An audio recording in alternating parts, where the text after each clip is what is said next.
بکریاں چلانے کے ساتھ آپ کے دل کے اندر نرمی پیدا ہوتی ہے، ہاں۔ آپ کو اللہ کی مخلوق کی نیڈز کو اور انسیڈ جو ہے نا شکایتوں کو سمجھنے کی صلاحیت پیدا ہوتی ہے۔ ڈکی بھائی کا جو ابھی آیا ہے، جو جی، انہوں نے جی۔ ایک جیل میں 100 دن کے نام سے ایک اپنا پروگرام کیا ہے، جس میں انہوں نے بتایا، کہنے لگے کہ مجھے تو یہ لگتا تھا کہ جیل میں جانے کے لیے یا مقدمہ جو ہے عدالت میں لے جانے کے لیے اس کے لیے بھی مجھے پیسے دینے پڑیں گے، ایک ایک چیز کے اوپر وہ ان سے پیسے لیتے ہیں۔ ہر گورنمنٹ ہاسپٹل میں یا گورنمنٹ پلیس پہ انہوں نے شکایات سیل بنایا ہوتا جی، ہے، جس پہ ان کے اپنے ہی بندے بیٹھے جی، ہوتے جی۔ ہیں، وہ جاتے ہیں، اور اول جس کے تو وہ پیچھے لکھا ہوتی ہے یہ حدیث بھی۔ حدیث بھی لکھی ہوتی ہے، اور اس پہ وہ بندے بیٹھے ہوتے ہیں، چونکہ وہ ان کے اپنے ہی بندے ہوتے ہیں، جی، اول تو وہ وہاں پہ ڈیسک پہ کبھی موجود نہیں جی، ہوتے، اور اگر موجود ہو تو وہ فوراً آپ سے اپلیکیشن لکھواتے ہیں جی، اور کہتے جی۔ ہیں we will get back to you.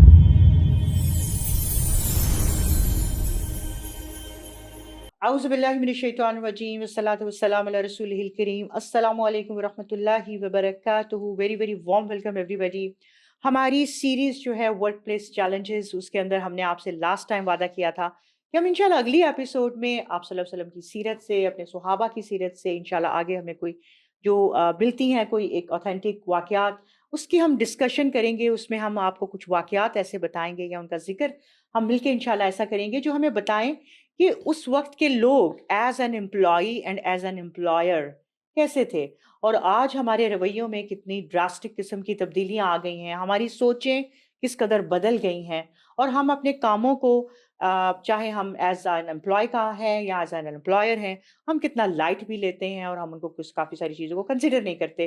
انشاءاللہ ڈاکٹر آسیہ کے ساتھ آج کے ایپیسوڈ کو سٹارٹ کرتے ہیں۔ السلام علیکم ورحمۃ اللہ علیکم السلام وبرکاتہ۔ ورحمۃ اللہ جزاک وبرکاتہ۔ اللہ خیر ڈاکٹر آسیہ، بڑا مزہ آتا ہے الحمدللہ، ہم بیٹھتے ہیں کچھ اچھی اپنا بھی ریمائنڈر ہو جاتا ہے، بالکل بہت ایسا ہی ہے، سی ساری چیزیں ہمیں اچھی لگتی ہیں، ہمیں بہت کہتے ہیں نا اس کو اب دل کے ساتھ ایسے لگتا ہے دل کو لگ رہی ہیں باتیں، بالکل تو ایسا ہی ہماری اپنی بھی اصلاح ہوتی ہے۔ اللہ کرے ہماری ان باتوں سے ہمارے سننے والوں کی بھی اصلاح ہو، ہے۔ اللہ آمین تعالیٰ ہمارے لیے بھی صدقہ جاریہ بنائے ان چیزوں کو، آپ کے لیے بھی۔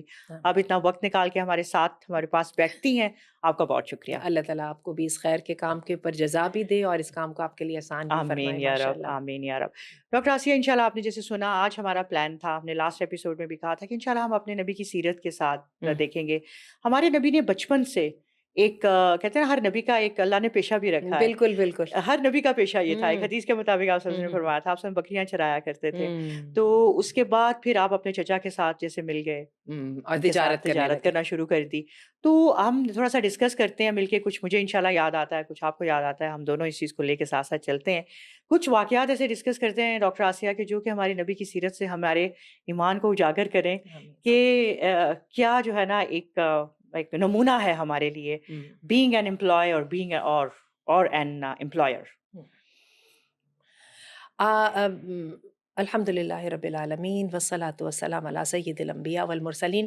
صرف نبی کریم صلی اللہ علیہ وسلم نہیں بلکہ اللہ تعالیٰ کے سارے انبیاء، انبیاء اور بالکل۔ اللہ تعالیٰ نے ان کے لیے سورہ صاد میں لفظ بنایا ہے کہ وَأَخْلَصْنَاهُمْ، ہوں ہم نے ان کو خالص کر لیا تھا، من المصطفین الاخیار، ہاں اور اللہ تعالیٰ نے ان کو چن لیا تھا، بالکل۔ اور اللہ تعالیٰ ان کے بارے میں کہتے ہیں کہ اولو الایدی والابصار، ہاں بہت بصیرت والے تھے، یعنی عقل مند ذہین، ماشاء اللہ، اور اس کے ساتھ جو ہے نا ہنر والے تھے، ہنر اولو والے تھے، الایدی عزم بالکل والے تھے اور ہنر والے تھے۔ بالکل بالکل۔ اور یہی وجہ ہے کہ یہ جو نوبل لیگسی ہے یہ ہاں ہمیں ہر جگہ پہ نظر آتی ہے، صحیح، ادریس علیہ السلام سے، بالکل۔ ابراہیم علیہ السلام سے، پھر جو ہے ہمیں عیسیٰ علیہ السلام ہوں اور داود علیہ السلام کا تو خاص طور پہ تذکر آیا ہے نا، کہ وہ اللہ کو سب سے زیادہ جو پسند تھی کسب الحلال جو ہے وہ ہوں داود علیہ السلام کا تھا، ہوں جو اپنے ہاتھوں کے کام سے جو ہے وہ لیتے ہاں تھے۔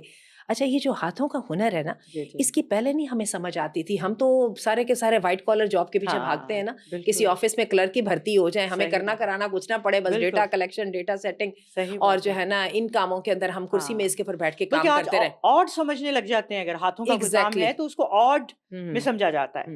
اور پھر ہمیں گورنمنٹ کی ملازمت اس لیے بے حد پسند ہے کہ ہمیں پتہ ہوتا ہے ایک دفعہ ہوں ملازمت لگ گئی تو پھر جانی نہیں ہے، ہوں اور یہ ہے نا تنخواہ گھر ہی آئے گی، ہوں اور اس کے اندر جو ہے نا ہم گھپلے گھالے وغیرہ یہ ہوں سب کچھ بھی کر سکتے ہیں۔ یہی وجہ بروکریسی بڑی خوش ہے اپنی نوکری کے ہاں اوپر، جس کے بعد پینشن بھی مل جاتی ہے، صحیح لائف بات ہے۔ سیو ہو گئی، ہاں اور جس بندے کے پاس گورنمنٹ کی جاب نہیں ہے وہ بیچارہ حسرت کر رہا ہوتا ہے کاش میرے پاس بھی گورنمنٹ کی جاب ہوتی، صحیح بات۔ کیونکہ اس کے اندر جو ہے خرابی کے بہت زیادہ مواقع مل جاتے ہیں، رشوت کے بہت زیادہ مواقع مل جاتے ہیں لوگوں کا کام کر کے دینے میں۔ اس وقت میں اس دن رپورٹ پڑھی تھی جیلز کے اوپر، جیل کے اندر جو ہے نا جو قیدیوں کے لیے کھانا وغیرہ آتا ہے، ایک ایک چیز کے لیے جو ہے نا جیل کے جو ہے نا وہاں پہ ملازم وہ رشوت لیتے ہیں اور اس کے اندر جو ہے نا وہ میں وہی کہوں گی غصب کرتے ہیں. بالکل. ابھی آپ کو شاید پتا ہوگا ڈکی بھائی کا جو ابھی آیا ہے جو جی انہوں نے جی. ایک جیل میں 100 دن کے نام سے ایک اپنا پروگرام کیا ہے جس میں انہوں نے بتایا کہنے لگے کہ مجھے تو یہ لگتا تھا کہ جیل میں جانے کے لیے یا مقدمہ جو ہے عدالت میں لے جانے کے لیے اس کے لیے بھی مجھے پیسے دینے پڑیں گے. ایک ایک چیز کے اوپر وہ ان سے پیسے لیتے ہیں. اور اس کے ساتھ میں نے اس رپورٹ کے اینڈ پہ انہوں نے بڑی تکلیف دہ بات کی. انہوں نے کہا کہ یہ جو ملازم ہوتے ہیں نا یہ کیا ہوتا ہے جب ان کی ملازمت ختم ہوتی ہے نا جب ریٹائرمنٹ ہوتی ہے تو اس کے بعد یہ زیادہ تر زندہ نہیں رہتے کیونکہ گھر کی وہ جو ہے نا درمیانی والی اور وہ والی ان کو سمجھے کہ روزی روٹی ان کو راس ہی نہیں آتی ہے. حرام پر پلا جسم. اور اچھا انہوں نے جو رپورٹ جو میں پڑھی تھی انہوں نے یہ بھی کہا کہ میں نے عموماً دیکھا ہے کہ ان کے ہاں جو ہے نا ڈس ایبل بچے پیدا ہوتے ہیں. جی وہ میں انشاءاللہ مجھے وہ کہیں وہ آرٹیکل مل گیا تو میں شیئر بھی کروں گی. بہت آئی اوپننگ تھا. تو اینی وے بات اصل میں یہ ہے کہ خود انحصاری تو اللہ کے انبیاء کا اور اللہ کا جو پسندیدہ انسان ہے اس کا شیوا ہے. اللہ کو تو دینے والا مومن پسند ہے, لینے والا ہاتھ کو اللہ تعالیٰ پسند نہیں فرماتے. اور جو ہے نا گداگری جو ہے وہ پورے کا پورا گناہ اور جرم ہے. اور میں نے احادیث اس پر ہم اپنی سلسلۃ الاحادیث الشریعہ کا جو ہمارا صحیحہ کا جو ہمارا چل رہا ہے ہم ہر وینسڈے کو اور ہر جمعے کے دن 2:30 سے 3 بجے تک ہماری اس کی حدیث کا سیشن ہوتا ہے.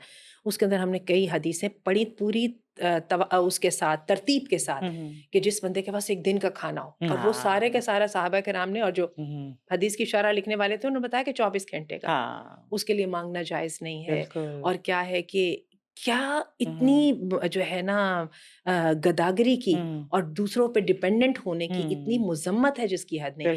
ہاں معاشرے کا وہ طبقہ جو کچھ کر نہیں سکتا, جس میں ذرا اسپیشل نیڈ کے لوگ ہیں, جس میں بوڑھے ہیں, جس میں ایسے افراد ہیں جو کسی نہ کسی مصیبت میں آفات میں پھنسے ہیں, اس کے لیے اللہ تعالیٰ نے زکوٰۃ کا سسٹم بنایا ہے. تو انبیاء کی جو ہے نا یہ خوبصورت جو روایت ہے اس کو نبی کریم صلی اللہ علیہ وسلم کی زندگی سے ہی, جیسے آپ نے خود بھی ذکر کیا کہ انبیاء کے پیشوں میں سب سے پہلے تو شیفرڈنگ تھی نا, یہ بکریاں چرانا. کیونکہ بکریاں چلانے کے ساتھ آپ کے دل کے اندر نرمی پیدا ہوتی ہے. آپ کو اللہ کی مخلوق کی نیڈز کو اور انسیڈ جو ہے نا شکایتوں کو سمجھنے کی صلاحیت پیدا ہوتی ہے. آپ کو غور و فکر کا موقع ملتا ہے اور پھر اس کے ساتھ آپ اپنی ذات پر بھی غور و فکر کرتے ہیں. اور حدیث میں آتا ہے کہ جو بندہ بکریاں چراتا ہو, اکیلا ایک چٹان پہ کھڑا ہو, اذان دے اور نماز پڑھے تو اس کے لیے کتنا بڑا اجر ہے. بڑی خوبصورت وہ حدیث ہے. تو نبی کریم صلی اللہ علیہ وسلم نے یہ کام کیا. اور آپ صلی اللہ علیہ وسلم کے پاس اپنی بکریاں تو تھیں نہیں, لوگوں سے پیسے لے کے بکریاں چلاتے تھے کہ لو جی. اور وہ آتا ہے کہ میں کچھ قرات کے اوپر لوگوں کی بکریاں چرایا کرتا تھا, یعنی کچھ سکے لے لیتا تھا اور لوگوں کی بکریاں چرایا کرتا تھا. اس کے بعد نبی کریم صلی اللہ علیہ وسلم نے آپ کو پتہ ہے اسی طرح اجرت کے اوپر جو ہے تجارت کی ہے. اور آپ کی پھر وہ سیدہ خدیجہ کے جو تجارت کے وزٹ کے بعد آپ کی تو آپ کہہ لیجیے نا کہ سرٹیفائڈ ہو گئی نا اس بندے کی کمپٹنس اور اس کی ایمانداری.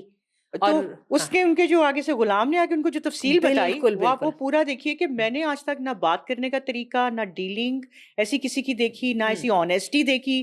تو مطلب یہ کہ یہ ساری چیزیں ہمیں اس وقت مل جاتی ہیں کہ یہ تھا ایک کامیاب ایک تجارت کر کے تو کسی کے لیے کام کرنے والے کی آنیسٹی کے ساتھ جو پروفیٹ صلی اللہ علیہ وسلم کا ایک بہت اسٹرانگ فیچر تھا نا وہ یہ تھا کہ پروفیٹ صلی اللہ علیہ وسلم پرو ایکٹیویٹی. ہاں ٹھیک ہے, ایک تو آنیسٹی تو تھی کہ اپنے مال کی جو ہے وہ اس کو پوری انٹیگریٹی اور آنیسٹی کے ساتھ اس کے ڈیفیکٹس اور اس سے وہ واقف ہونا, اور اس کے ساتھ یہ ہے کہ وقت پہ جگہ پہ موجود ہونا, جو ڈیڈ لائن مقرر کی ہے اس کے اوپر ڈلیوری دینا. آپ دیکھیں یہ کتنا بڑا ہمارے لیے مسئلہ ہے. ہمارا آپ دیکھیے کہ ایک درزی جو ہے نا ایک سوٹ اسے واپس لینے کے لیے 3 چکر لازم ہوتے ہیں. بالکل صحیح بات, ٹھیک ہے, یہ بات ہے ہی نہیں ہے کہ میں نے جو بات کہہ دی ہے میں اس پر جو ہے نا وہ کر دوں گا. آپ دیکھیے ہمارے ایگزامز ہو جاتے ہیں, سالوں لگ جاتے ہیں, ہمیں ڈگری نہیں ملی ہوتی, اور جس کو ڈگری چاہیے ہوتی ہے وہ الگ سے جا کے بیچارہ کبھی پیسے دیتا ہے, کبھی دفتروں کے چکر کاٹتا ہے, اور سرکاری دفتروں میں ایک مخصوص ماحول ہوتا ہے, اس کے علاوہ یہ کام ہوتا ہی نہیں ہے. اتنی تکلیف دہ یہ بات ہے نا, جبکہ یہ جو پرو ایکٹیویٹی ہے اور یہ جو الرٹ ہونا ہے اس کو میں کہوں گی ایکسیلنس. بالکل پرومس کیپنگ جو ہے, جو وعدہ کیا جو ہے اس کے اوپر وہ نبھانا ہے انہوں نے. مجھے اس طرح واقعہ یاد آ رہا ہے exactly if I am not mistaken. ایک دفعہ آپ صلی اللہ علیہ وسلم کی بازار میں کسی شخص کے ساتھ ملاقات ہوئی جو ڈیلنگ تھی ان کو رقم کا کچھ معاملہ تھا. اچانک میرے ذہن میں آیا, so detail might be a bit different اور سم تھنگ لائک دیٹ, اللہ تعالیٰ معاف کرے اگر کوئی غلطی ہوتی ہے. تو اس شخص نے کہا کہ اچھا ٹھیک ہے آپ رکیں تو میں آتا ہوں. اور آپ صلی اللہ علیہ وسلم وہاں رکے رہے بازار میں، اور وہ جب گیا اپنے کام میں لگ گیا، بھول گیا، اور وہ پتہ نہیں کس وقت جب وہ واپس آیا، اس کا گزر ہوا، اس نے آپ صلی اللہ علیہ وسلم کو وہاں دیکھا، تو آپ نے فرمایا کہ کیا آپ یہیں پہ رہے؟ تو آپ نے کہا تھا تم نے کہا تھا آپ رکیں، اور میرا جو تمہارے ساتھ وعدہ تھا کہ ہاں میں یہی ہوں، تو اس میں اپنے وعدے کے مطابق آپ صلی اللہ علیہ وسلم نے وہاں کھڑے ہو کے اس کا انتظار کیا ہے. تو انہوں نے کہا کہ آپ نے تو مجھ سے کہا تھا کہ میں کھڑا ہوں اور میں یہاں پر بالکل. تب تک کھڑا ہوں. اور آپ شازیہ آپ دیکھیے کہ ہم ان چیزوں کو اتنا لائٹ لیتے ہیں نا. جی ہمارا جو خاص طور پہ جو مزدور طبقہ ہے اس کا تو کام ہی یہی ہوتا ہے، وہ آپ کے پیسے پھنسا کے جی تو وہ خود بھاگ کے جا کے کوئی اور پروجیکٹ پکڑ لیتا ہے، اور اب آپ بالکل اس کے پیچھے منتیں کر رہے ہیں، نہ جی آپ اسے چھوڑنے کے قابل ہیں نہ کچھ ہیں. یہ نہیں، ہمارے ہاں یہ کام کی جو ڈائنامکس ہے. جبکہ یہ ہے کہ میں آپ کو سنجیدگی سے بتاؤں کہ اگر ہم یہ کہیں نا کہ یہ امانت میں خیانت ہے تو کوئی بندہ اس کو پسند نہیں کرے گا. نہیں نہیں نہیں، آپ یہ کیا کہہ رہی ہیں، میں تو اپنی محنت کا لیتا ہوں. جب آپ نے محنت میں اپنا بیسٹ اور 100% نہیں دیا اور تو پھر آپ کی محنت کا کیسے وہ ہوا. صحیح ٹھیک بات ہے ہے نا. بالکل. اتنی تکلیف کے بعد اگر آپ کہتے ہیں کہ نہیں ابھی بھی میں فل اجرت کا جو ہوں حقدار ہوں، تو وہ جو آپ نے اتنی جو ڈسکمفرٹ اور اتنی جو اپنے ان ایز کاز کی ہے، آپ اس کو کس کتار شمار میں ڈالیں گے. بالکل صحیح تو بات ہے. یہ تو ہے، یہ سیدھی سیدھی بدعہدی. اور آپ کو پتہ ہے منافق کی نشانی، جب بات کرتا ہے تو جھگڑا کرتا ہے، جب بولتا ہے تو جھوٹ بولتا ہے، اور جب وعدہ کرتا ہے تو تو اس کی وعدہ خلاف خلافی ورزی کرتا کرتا ہے. ہے. تو بالکل اس کو صحیح سیدھا بات ہے. سیدھا ہم اپنے آپ کو کہنا شروع کرتے ہیں کہ ہم نے خیانت کی. اب آپ یہ دیکھیں نا کہ اس کا مطلب ہے کہ اگر ایک منافق کی نشانی ہے، کیا آج کل ہمارے ورک پلیسز کے اوپر وعدہ کیا جاتا ہے تو کیا اس کی وفا کی جاتی ہے؟ ایسی کیا بات بات کی جاتی ہے تو ہر دفعہ سچ بتائی جاتی ہے؟ بالکل. تو یہ چیزیں ہمیں یہ دیکھنی چاہتی ہیں کہ بات کرے تو جھوٹ بولے، جب وعدہ کرے تو وعدہ خلافی کرے. تو اگر جب امانت رکھی جاتی ہے تو بددیانتی کرتے ہیں. بالکل تو ایسی بات. کیا یہ ہمارے اندر وہ آج کل نہیں ہے؟ ذرا ہر کوئی جبھی اپنی تو جگہ پھر پہ سوچے. آپ دیکھیے نا، پھر کاروبار میں ہماری برکت کب ہے؟ ہر بندہ رو رہا ہے کہ اور ہمارا ڈاکٹر جو سے چھوٹے پیمانے سے لے کے بڑے ہے پیمانے تک آپ جہاں مرضی چلے جائیں، آپ خاص طور پہ گورنمنٹ کے میں آپ اس میں چلے جائیں، ایسا ہی ہے. مطلب ان کے لیے کہ یہ چیز ایک رشوت دینا اور لینا جو ہے ایک جہنمی ہے، ان کے لیے اس بات کی کوئی اہمیت نہیں ہے. اور تکلیف دہ بات یہ ہے کہ ہر گورنمنٹ ہاسپٹل میں یا گورنمنٹ پلیس پہ انہوں نے شکایات سیل بنایا ہوتا ہے، جی جس پہ ان کے اپنے ہی بندے بیٹھے جی ہوتے جی. ہیں. وہ جاتے ہیں، اور اول جس تو کے وہ پیچھے لکھا ہوتی ہے یہ حدیث بھی حدیث بھی لکھی ہوتی ہے، اور اس پہ وہ بندے بیٹھے ہوتے ہیں، چونکہ وہ ان کے اپنے ہی بندے ہوتے ہیں. جی اول تو وہ وہاں پہ ڈیسک پہ کبھی موجود نہیں جی ہوتے، اور اگر موجود ہو تو وہ فوراً آپ سے اپلیکیشن لکھواتے ہیں جی اور کہتے جی. ہیں we will get back to you. اور میں اور آپ اس کو کے بڑا بعد بالکل کہانی آپ کو کلوزڈ. بڑی فنی سی تھوڑی سی مذاق اس طرح اس سے بات ہو رہی ہے. ہاں شروع میں ابھی جب ہم آئے ہیں باہر سے تو ہمیں اتنا اندازہ نہیں تھا اتنا، کیونکہ ظاہر ہے آپ ایک ایج پہ جب شادی ہو کے چلے جاتے ہو، آپ پڑھ رہے ہوتے ہو، پھر ساری زندگی اگر باہر گزاری ہے تو you don't get to know what is going on here. ابھی کچھ ایسے بعد ہم لوگ جیسے واپس آئے تو میرے پاس ایک صاحب، پتہ نہیں مجھے یاد نہیں رہا ایگزیکٹلی، شاید گاڑی کا کارڈ آیا یا کیا آیا نا، اس وقت کوئی بن کر آیا، میں نے گاڑی لی تو وہ اس طرح کے ساتھ. تو انہوں نے مجھے جب وہ ڈیلیور کیا تو انہوں نے کہا کہ میں نے لے لیا، جب سائن وائن کر دیے تو انہوں نے کہا کہ باجی میں تو بھی آپ کا کارڈ آیا ہے تو آپ کو تو مٹھائی کھلانی چاہیے. میں بڑا کنفیوز ہو گئی، میں نے کہا بھائی صاحب مٹھائی تو ہر وقت گھر پہ نہیں ہوتی ہے. تو وہ بھی خود بھی ششوپج میں پڑ گئے. میں اپنے ہسبینڈ کو بتا رہی، وہ ہنس رہے، کہتے دراصل اس کا مطلب وہاں پہ کچھ اور تھا، وہ پیسے مانگ رہا تھا. میں نے کہا بھائی صاحب مٹھائی تو نہیں ہوتی ہے ہر وقت گھر پہ. تو وہ اب میں نے اس کو لٹرلی اسی معنی میں لیا، لیکن ایگزیکٹلی آپ سمجھ سکتی ہیں پھر ان کا کیا مطلب تھا. اب وہ بھی تھوڑے سارے ہو کے تو وہ خاموش ہو کے چلے گئے. تو وہ جب یہ بات میں اپنے ہسبینڈ کو بتا رہی ہوں، وہ ہنستی ہے، کہتے ہیں ایگزیکٹلی اس کا مطلب نہیں تھا، یعنی کہ دیکھیں گھر پہ کارڈ بندہ بالکل دینے کے ایسا لیے ہی آیا ہے بالکل اور اس ایسا کا کیا مقصد ہے. اور بالکل ایسا یہ مطلب کہنے کا. تو اب یہ دیکھیے کہ آپ ماشاء اللہ اگر ہم خلفائے راشدین کی زندگی کو لے لیں ڈاکٹر بالکل آسیہ، ایسا ہی ہمارے جب وہ حکمران تھے تو وہ حضرت عمر کا کہنا کہ اگر ایک کتا بھی میری اگر اس میں وہ میری جنسیانہ میری نیگلیگنس کی وجہ سے مر جاتا تو میں اللہ کے سامنے اس کا جواب دوں. اور آپ یہ دیکھیں حضرت عمر وہ فرسٹ شخص ہیں اسلامک ہسٹری کے اندر جنہوں نے سرکاری ملازمت کو انٹروڈیوس کرایا اور اس کو اسٹیبلش کیا. حضرت عمر کے دور میں خطباء جو تھے، جو مسجدوں میں جو تھے امام، ان کی تنخواہیں مقرر ہوئیں، سپاہیوں کی، مجاہدین کی تنخواہیں مقرر ہوئیں، اور سارے گورنر اور یہ سارے کے سارا سسٹم جو ہے نا انہوں نے اس کو سیٹ اپ کیا. حضرت عمر کا کرائٹیریا کتنا سخت تھا. جب وہ جاتے تھے اپنا ملازمت پہ جاتے تھے تو ان کی چیزیں گن لی جاتی تھی، اور واپس آنے تک ان کو انہی چیزوں کو گنا جاتا تھا. پھر یہ کہ ان کے لیے شرط تھی کہ وہ گھوڑے پر نہیں بیٹھیں گے، وہ جو پتہ نہیں شاید بڑی زبردست تھی، ہاں بغیر چھنا ہوا آٹے کی روٹی نہیں کھائیں گے، اور وغیرہ. یہ ہے کہ ان کو جمعے کے دن جو ہے نا ہر لازمن عوام کے درمیان آنا ہے تاکہ بالکل عوام ان کو دیکھ کے محاسبہ محاسبہ کر ہر سکے. وقت پہ اور ان آپ کا یہ محاسبہ دیکھیں ہو. کہ سیدنا امیر معاویہ اور عمر بن العاص یہ اتنی بڑی بڑی سیریا اور بالکل شام کے یہ گورنر رہے ہیں جب پہ بالکل بہت بڑی پاپولیشن تھی. صحیح اس بات وقت کا سیریا جو یہ سارا جارڈن اور جو ہے ہے. نا فلسطین وغیرہ کو ہوں انکمپاس کیے ہوئے تھا. ہوں ان کے وہ تھے اور وہاں پہ ان کا جو ہے نا ہوں آپ دیکھیے کہ کس طرح ان کا محاسبہ ہوتا تھا اور بالکل کیسے یہ لوگوں کے اور ساتھ مل لوگوں کے چلتے سامنے تھے. آ جاتے تھے اگر ہم غلط ہیں ہمیں بتاؤ. اور اتنی اتنی بڑی شخصیات اپنے آپ کو عوام کے سامنے پیش کرتی تھی ڈاکٹر بالکل. آسیہ کہ آپ بتاؤ ہمیں ہم کہاں غلطی پہ ہیں. یعنی کہ ایک اللہ کا خوف اور اللہ کا ڈر. اسی بات کے اوپر دیکھیے مجھے ایک واقعہ بھی یاد آ گیا. عبداللہ بن ابن عمر ماشاء اللہ حضرت عمر رضی اللہ عنہ کے جو فرزند تھے وہ انہوں نے اپنے وقت کے اندر ایک کسی طرح اپنے ایک ٹروپ کے ساتھ یا اپنے کچھ ساتھیوں کے ساتھ وہ مدینہ سے باہر گئے. وہاں پر ان کو ایک شیفرڈ نظر آیا ایک چرواہا جو ہوتا ہے اور انہوں نے اس کو کہا کہ اس کا ایمان ٹیسٹ کرنے کے لیے اس کی آنیسٹی دیکھنے کے لیے اس کو نے کہا کہ اپنی ایک بکری تم کیا ہمیں بیچ سکتے ہو. تو اس نے کہا کہ میں تو ان بکریوں کا مالک نہیں ہوں تو میں تو اپنے مالک سے پوچھے بغیر کیسے بیچ سکتا ہوں. تو پھر انہوں نے فردر اس کو ٹیسٹ کیا. کہتے ہیں اس کو کہنا کہ بھیڑیا کھا گیا تھا. اس کو کیا پتا چلے گا کہ تمہاری بکری بھیڑیا کھائے ہم تمہیں اجرت دے دیتے ہیں اس چیز کی. تو ایک اسپونٹینیس اس جو شیفرڈ کا جواب تھا وہ تھا این اللہ. تو اللہ کہاں گیا پھر اللہ کہاں ہے. اور حضرت عبداللہ ابن عمر تھے وہ یہ الفاظ این اللہ کہتے کہتے واپس لوٹے اور ان کے دل سے کہتے ان کی زبان سے یہ لفظ نہیں کہ اللہ کہاں ہے. اور ہمارے لیے آج اللہ کہاں ہے. ہم لوگ سب کچھ کر لیتے ہیں تو ہم لوگ تو یہ اللہ کا تو نہ سوچنا بھی گوارا نہیں تو کرتے. کیا ہمارا جو آنر ہے یہ جو باس ہے جی اس کے ایسٹس کی حفاظت ہم اسی طرح کرتے ہیں. بالکل یہی تو کیا یہی تو میں بات کر رہی ہوں. کیا ہم اپنے اور اس میں ہر چیز آتی ہے. اب عبداللہ بن آپ عمر کا کا دیکھیے رویہ. ہاں واپس گئے اس کے مالک کا پتہ کرایا. اس مالک سے اب ان کا رویہ دیکھیے. انہوں نے اس غلام کو خریدا اس کی ساری بکریاں خرید لیں اس غلام کو آزاد کیا ساری کی ساری بکریاں اس کو دے دی کہ یہ اب تمہارے پاس. بڑا یہ اوتھینٹک الحمدللہ ہمیں واقعہ ملتا ہے اس کے اندر. تو میرا مطلب دیکھیے کہ ایک ایز این امپلائی اور ایز این امپلائر ایک ایگزامپل دیکھیے.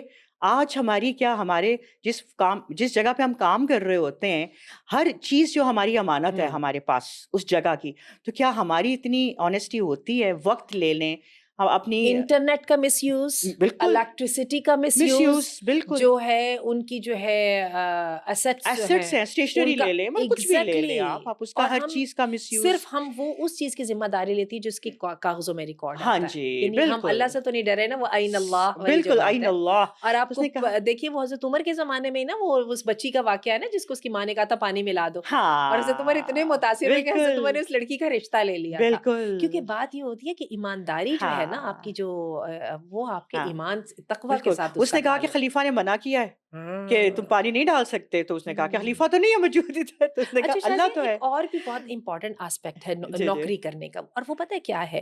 اپنے کام میں محنت کی ہم بات کر جی رہے ہیں. ہم نے ایک تو ایمانداری کی بات کی اور ایک ہم نے اپنے کام میں محنت کی بات کی ہے. ہمیں یہ لگتا ہے کہ چونکہ میں اتنی میری یہ کوالیفیکیشن ہے تو لہٰذا مجھے تو اتنی سیلری ملنی چاہیے تھی اور دیٹس اٹ. حالانکہ ہم سب کو پتہ ہے کہ ہم سب کے سب امپروو کرتے ہیں اور ہمارا مالک جو ہے جو ہمیں تنخواہ دے رہا ہے اس کی بھی ہم سے ایکسپیکٹیشن یہ ہے کہ نئی نئی چیزیں انٹروڈیوس کرائیں اپنی محنت کریں اپنے پوٹینشیل کو میکسیمائز کریں. ہمارے دین نے اس گوشے کو بھی تشنا نہیں چھوڑا. تو ایک بڑی خوبصورت حدیث ہے جو کہ مجھے لگتا ہے کہ مجھے اپنے لیے ایک اس کو بنانا چاہیے مثال. ان اللہ یحب احدکم اذا عمل عملا ان یتقنا. اللہ کو پسند وہ بندہ ہے جب کوئی کام کرنے لگتا ہے تو اس کے اندر ایکسیلنس لاتا ہے. ایکسیلنس کا مطلب اگر آپ ذرا دیکھیں کہ بڑھ چڑھ کے بالکل. اور وہی جو بات ہم ایک دن کر رہے تھے نا کہ مسلمان وہ ہے جس کا آج جو ہے نا کل سے بہتر ہو. بالکل تو ایک ملازم جو ہے اس کی یہ ذمہ داری ہے کہ وہ کام کر کے لائے. ظاہر ہے وہ اپنی فیلڈ کا ماہر ہے. مالک نے تو اس کو ہائر کیا اسی لیے کہ اس کے پاس اس کی ایکسپرٹیز ہے.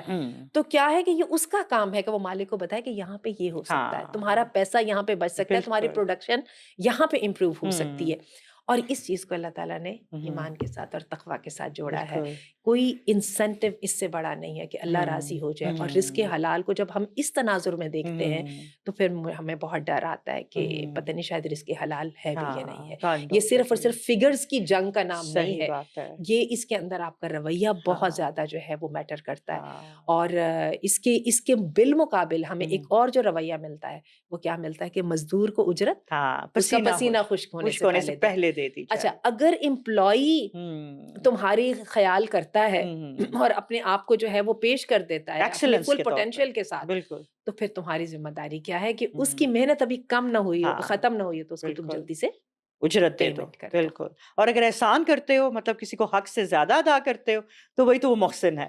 اچھا, اس زمانے میں یہ ہوتا تھا کہ چونکہ غلام ہوتے تھے لوگ, زیادہ تر جو ان کی آپ کہہ لیجئے کہ امپلائیز ہوتے تھے, ان کے غلام بھی ہوتے تھے, تو ان کے ساتھ حسن سلوک کا اتنا زیادہ اثر تھا کہ عبداللہ بن مسعود کہتے ہیں کہ میں مار رہا تھا غلام کو, تو اللہ کے رسول نے پیچھے سے مجھے آواز دی اور میں نے پلٹ کے اللہ کے رسول سے ناراض ہو کے کہا, اللہ کے رسول آپ کو پتہ نہیں ہے یہ کتنا تنگ کرتے ہیں, تو آپ نے فرمایا ان کو آزاد کر دو. جب پہلے تو ان کو اللہ کے رسول نے وارن کیا کہ آپ اللہ سے ڈریں, جب انہوں نے کہا نہیں اللہ کے رسول آپ کو پتہ ہے کہ کتنے کام چور, نکمے, جھوٹے, جو بھی ہم کہتے ہیں اپنے, تو اللہ کے رسول نے کہا ان کو آزاد کر دو. تو عبداللہ بن مسعود ایک دم بڑے مایوس ہیں, انہوں نے کہا اس جو آپ کہہ رہے ہیں نا, تو پھر اس سے تو بہتر ہے میں ان کو آزاد ہی کر دوں, پھر ان کو رکھنے کا فائدہ کیا ہے. اسی طرح ایک اور حدیث ہے, اللہ کے رسول نے فرمایا وہ لوگ جن کی طرف سے میں قیامت کے دن مدعی ہوں گا, اس میں وہ مزدور ہے جس کی اجرت نہیں دی گئی. اور آپ یہ دیکھیے کہ اگر امپلائیز غلطی کرتے ہیں تو امپلائرز کا بھی کام یہ ہے ان کے پیسے روک دو, ان کی سیلری روک دو. ٹھیک ہے, تو یہی بات ہے کہ دونوں طرف سے اللہ کا ڈر ہوگا تو کام اچھا چلے گا. اور it's not about money exchange, میں نے پیسے دے دیے تم نے مجھے اتنا وہ کر دیا. اٹس اباؤٹ یہ رویہ ہے کہ اس پروجیکٹ کے ہم دونوں شریک ہیں, میں انویسٹمنٹ کرنے کی پوزیشن کے ساتھ, اور تم جو ہے نا اس کی ورکنگ کر کے اس کو فنکشنیبل بنانے کی ذمہ داری لے کر. فائدہ دونوں کا ہوگا, پروجیکٹ چلے گا تو دونوں کا فائدہ رہے گا, میری تنخواہ بھی سلامت رہے گی, اور جو ہے نا تنخواہ دینے والے کی جو ہے نا اس کو بھی فائدہ ہوگا, تو وہ مجھے رکھے گا. ادروائز اگر یہ پروجیکٹ فیل ہو گیا تو نقصان کس کا ہوگا؟ ہم دونوں کا ہی. صحیح بات ہے, جزاک اللہ خیر. ڈاکٹر آسیہ بڑی زبردست. یہاں پر میں ایک بات کو اس طرح کے ساتھ کنکلوڈ انشاءاللہ کرنا چاہوں گی کہ ناظرین ایک چیز ہمیشہ یاد رکھیے کہ ہمارے لیے میرے خیال سے ہماری رب کی ذات تو کہیں پتہ نہیں کہاں چلی گئی ہے.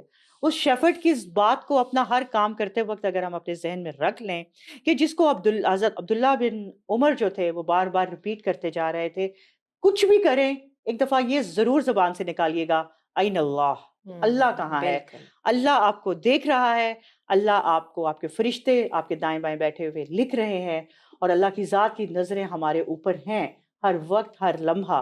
شاید جب ہم دیکھیں گے کہ اوپر ایک ذات ہمیں دیکھ رہی ہے, ہمارے اعمال اور ہمارے افعال یقیناً بہتر اور اللہ کی رضا کے لیے ہوں گے.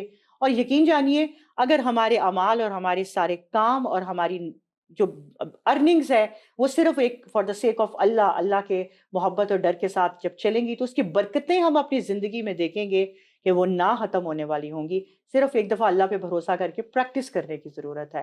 Stay tuned with Hablullah for the next episode. Assalamu alaikum.